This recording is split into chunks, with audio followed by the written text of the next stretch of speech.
Due to the popularity of survival games at the moment, Mojang produced a trailer for minigames that would only be available on console versions of the game on June 9th, 2016. The first mode was called Battle, and as of March 2017 there were 21 maps available to play with.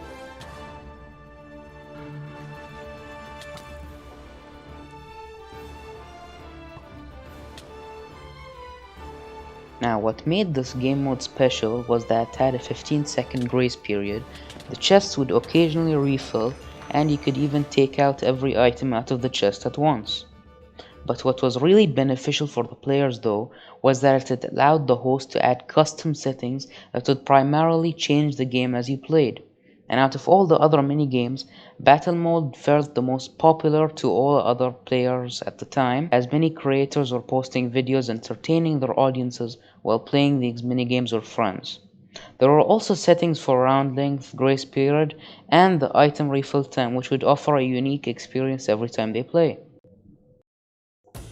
On August 30th, 2016, the second game mode was Tumble, which was a 4J Studios take on Spleef.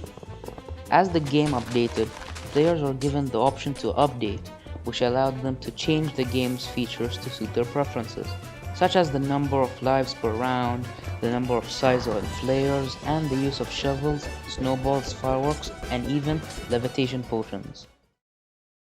Although Glide was 4J Studios' last release, they did make hints about a building minigame that sadly was never materialized. And in the brand new free minigame Glide, players receive an elytra and race across challenging tracks in an effort to outperform each other or the clock. A solo game mode was also available, which motivated its players to set faster times on the track that features a variety of maps. Now, why were these minigames discontinued in newer versions?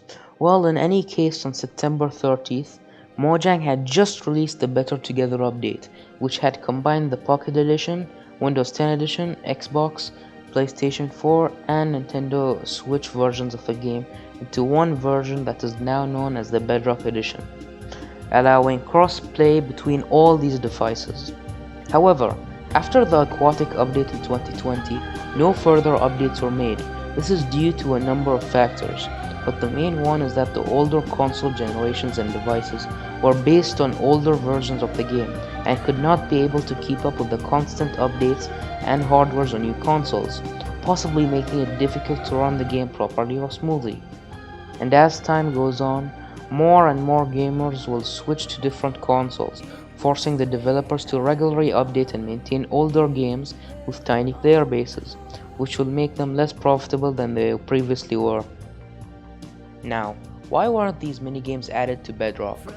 Although the majority of players would prefer more minigames on servers like the Hive and Mineplex, the problem is that Bedrock Edition already has its own servers that weren't present in legacy versions.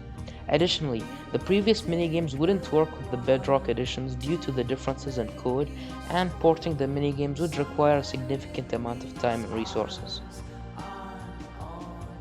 Thank you for viewing this video. I've decided to switch up my channel a bit and publish more video essays perhaps.